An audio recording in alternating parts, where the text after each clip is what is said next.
Hello guys, இன்றைக்கி நம்ம பார்க்க போகிறது என்னென்னா மத்தி மீன் வச்சு கருவாட்டு குழம்பு செய்ய போகிறோம்.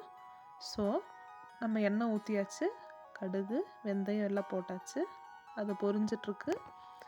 இப்போ பார்த்தா சின்ன வெங்காயம் அதை நம்ம போடுறோம். நம்ம பெரிய வெங்காயமும் யூஸ் பண்ணிக்கலாம், சின்ன வெங்காயம் இருக்கிறனால இப்போ அதை போடுறோம் ஒரு டேஸ்ட்டுக்கு.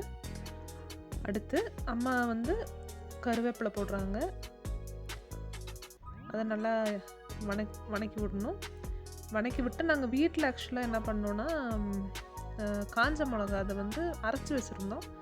ஸோ அதை கொஞ்சம் யூஸ் பண்ணி பார்க்கலாம் எப்படி இருக்குது அப்படின்ட்டு காஞ்ச மிளகா அரைச்சது அந்த பேஸ்ட்டு கொஞ்சம் மஞ்சப்பொடி அதை போட்டு நல்லா வணக்குறாங்க.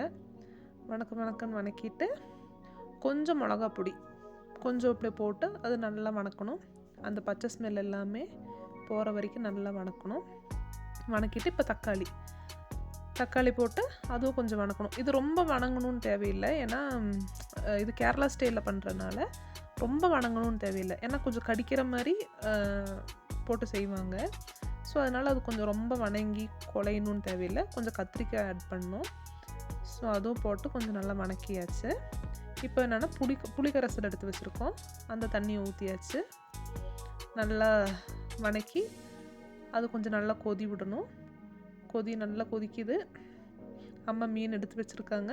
நமக்கு கருவாட்டில் ஆல்ரெடி உப்பு இருக்கிறனால நம்ம அந்த காய்க்கு மட்டும் தேவையான உப்பு போட்டாச்சு. இப்போ என்னென்னா கருவாடு போட்டுட்ருக்காங்க. இது மத்தி கருவாடுங்க. நல்லா டேஸ்ட்டாக இருக்கும் குழம்பு செய்ய. நல்லா மத்தி கருவாடு கொதிச்சுட்டே இருக்குது, பார்க்கவே செம்ம டெம்டிங்காக இருக்குது. வாவ்!